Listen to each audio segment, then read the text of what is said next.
Peggy 3.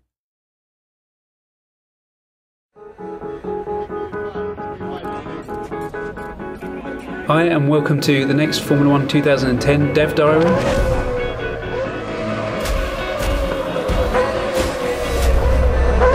It's about making the most authentic experience possible, and it's also about making the car handling predictable and consistent. I think there's huge interest in terms of the balance that we have for arcade or simulation handling, and personally my preference has always been to go down the simulation path. You can make a realistic sim easier to play for somebody, but it's very, very difficult to take an arcade handling system and make that appeal to the people that prefer the simulation handling. Yeah, well, I'm the Brawn test and reserve driver from 2009. Part of that job is developing the simulator as well. We've had access to the teams, to the engineers, to the drivers. So what I do is try and bounce my level of expectation off Ant, who gives us a lot of feedback week by week.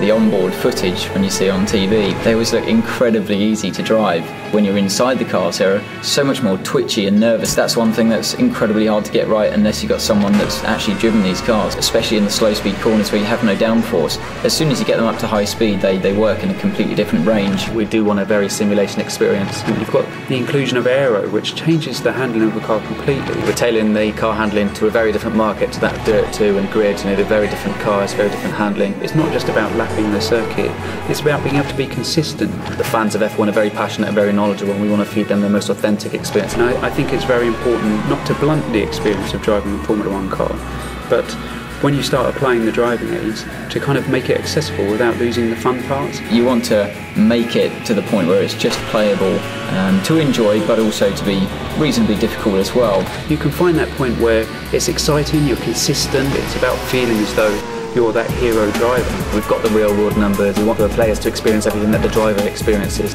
From the real car to the computer game, it's very realistic. Handling is key in Formula 1 game.